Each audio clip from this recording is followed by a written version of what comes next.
Assalamualaikum warahmatullahi wabarakatuh. Kami dari kelompok 5 akan menjelaskan tentang paradigma Pancasila sebagai pembangunan nasional. Saya Monalia. Saya Torik Syahputra. Saya Muhammad Osa.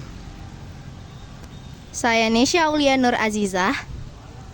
Saya Bayi Indah Naluri Rahyuningsih. Saya Widya Iswara Amini. Saya Igusi Ayu Cika.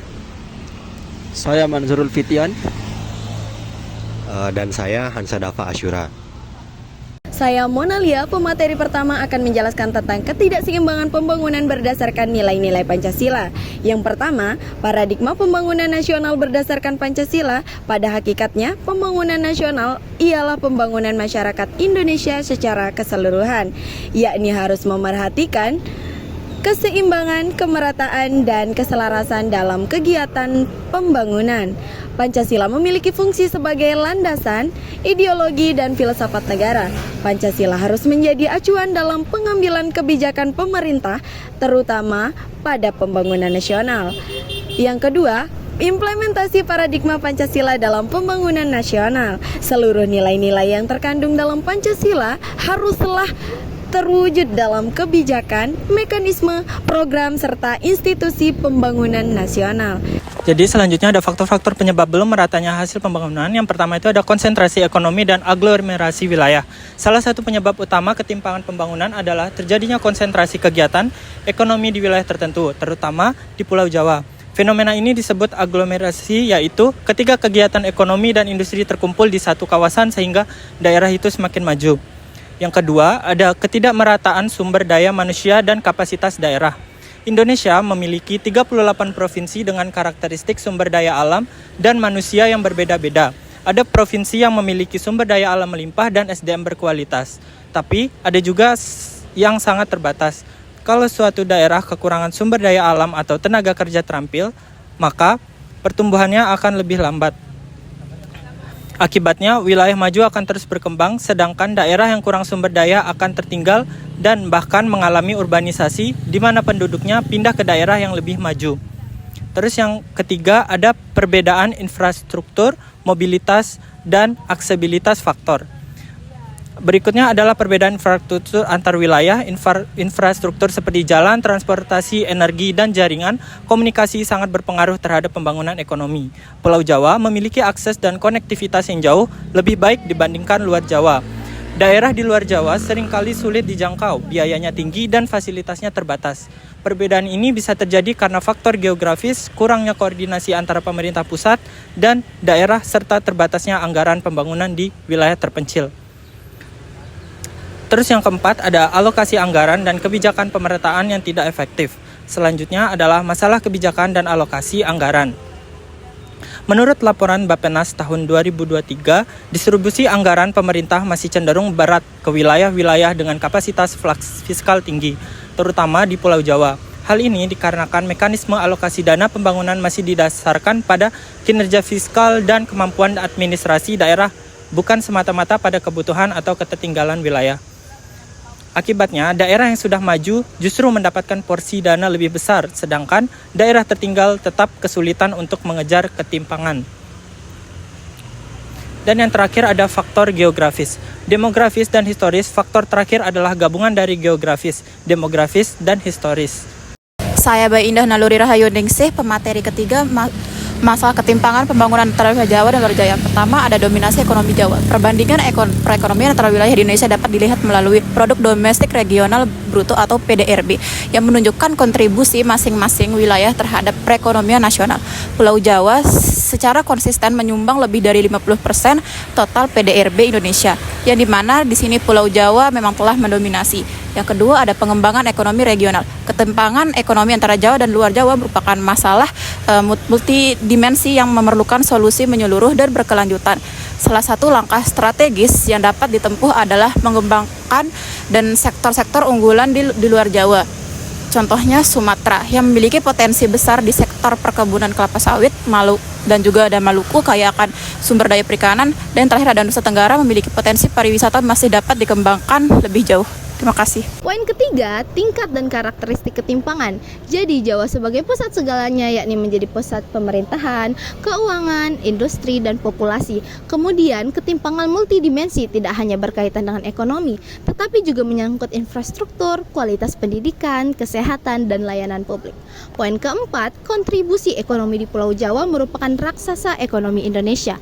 Berdasarkan data PDRB tahun 2023, kontribusi Jawa terhadap perekonomian nasional mencapai 57,4%, yang dimana persentase ini lebih besar dari separuh total ekonomi Indonesia. Poin yang kelima, infrastruktur dan konektivitas. Kondisi di Jawa memiliki infrastruktur yang jauh lebih maju dibanding wilayah luar Jawa. Jaringan jalan tol dan non-tol sangat luas dan saling terhubung antar kota besar seperti Jakarta, Surabaya, Semarang, Bandung. Selain itu, terdapat pelabuhan besar seperti Tanjung Priok, Tanjung Perak, dan Bandara Internasional Soekarno-Hatta, Juanda, Yogyakarta, dan Yogyakarta yang menunjang mobilitas barang dan manusia. Akses internet dan telekomunikasi juga relatif lebih merata, mempermudah kegiatan ekonomi, pendidikan, dan pemerintahan. Kondisi di luar Jawa seperti di Sumatera, Kalimantan, Sulawesi, dan Papua dan lainnya masih menghadapi keterbatasan konektivitas. Hal ini disebabkan oleh kondisi geografis yang sulit seperti di pegunungan dan pulau-pulau yang terpisah sangat jauh, biaya pembangunan infrastruktur yang lebih tinggi, biaya logistik yang mahal karena transportasi dan distribusi barang tidak seefisien di Jawa. Akibat dari hal ini, daya saing produk dari luar Jawa menjadi lebih rendah karena ongkos distribusi yang lebih besar. Dan poin yang keenam, pelayanan publik dan SDM, sumber daya manusia. Ketimpangan pembangunan juga terlihat dari kualitas pelayanan publik, terutama di sektor pendidikan dan juga kesehatan. Pendidikan di Pulau Jawa lebih unggul karena banyak universitas ternama modern yang banyak terpusat di Pulau Jawa, seperti di UI, UGM, dan juga ITB. Nah, seperti juga kesehatan seperti rumah sakit besar dan dokter spesialis lebih banyak di kota-kota besar di Jawa, membuat masyarakat luar Jawa sering harus berobat ke Pulau Jawa. Akibatnya sumber daya manusia SDM di luar Jawa berkembang lebih lambat karena akses pendidikan dan kesehatan yang terbatas sehingga memperlebar kesenjangan pembangunan antar wilayah. Pertama, ada solusi pengembangan sektor unggulan daerah, antara lain identifikasi potensi yang tepat menggunakan metode seperti analisis LQ, pengembangan infrastruktur yang mendukung sektor tersebut. Kebijakan utamanya adalah fokus pada potensi lokal untuk menciptakan daya saing daerah yang berkelanjutan. Yang kedua, solusi pemerataan investasi melalui KEK dan KI di luar Jawa mencakup penyediaan intensif dan fasilitas, peningkatan infrastruktur pendukung, pengembangan SDM lokal, serta perbaikan regulasi dan tata kelola untuk menciptakan iklim investasi yang kondusif. Arah kebijakannya adalah pendekatan Indonesia sentris dengan menyebarkan KEK ke seluruh wilayah untuk pertumbuhan ekonomi yang lebih merata. Yang ketiga, solusi untuk meningkatkan infrastruktur dasar dan konektivitas mencakup perencanaan matang, perbaikan tata kelola yang efisien, dan peningkatan partisipasi masyarakat. Kebijakan yang dapat diterapkan antara lain adalah pembangunan infrastruktur yang terintegrasi dengan prinsip berkelanjutan seperti pengembangan transportasi massal dan jaringan internet, serta perawatan infrastruktur yang sudah ada untuk memastikan fungsinya optimal. Yang keempat, solusi peningkatan kualitas SDM dan pelayanan publik meliputi pelatihan dan pendidikan berkelanjutan, pemanfaatan teknologi, penyederhanaan prosedur, dan penempatan standar pelayanan minimal SPM. Kebijakan dapat berupa program beasiswa reformasi sistem dan pengembangan kompetensi petugas yang berfokus pada profesionalisme, integritas, serta kepedulian terhadap masyarakat. Materi selanjutnya adalah tentang operasionalisasi paradigma Pancasila dalam kebijakan pembangunan. Kebijakan pembangunan di Indonesia mengalami ketimpangan yang cukup signifikan antara Pulau Jawa dan wilayah luar Jawa. Ketimpangan ini disebabkan oleh konsentrasi pembangunan yang sangat tinggi di Pulau Jawa sejak masa kolonial hingga Orde Baru. Beberapa alasan utama ketimpangan ini adalah investasi, dana dan modal lebih banyak ditanamkan di Jawa. Kedua, pembangunan industri. Kebanyakan industri besar berkembang di Jawa sehingga membuka lapangan pekerjaan yang lebih banyak di sana. Fasilitas umum seperti jalan, sekolah, dan rumah sakit yang memadai lebih banyak tersedia di Jawa dibandingkan wilayah lain. Akibatnya, wilayah luar Jawa kurang mendapatkan pelayanan publik yang optimal. Dengan paradigma Pancasila sebagai landasan, pembangunan harus diarahkan agar lebih merata, mengutamakan keadilan sosial dan pemerataan pembangunan di seluruh wilayah Indonesia, tidak hanya terkonsentrasi di Jawa saja. Dari pembahasan di atas dapat kita simpulkan secara konkret paradigma Pancasila dapat diwujudkan melalui 1. Perencanaan pembangunan yang tidak hanya fokus pada Jawa tetapi juga memperkuat pembangunan di luar Jawa.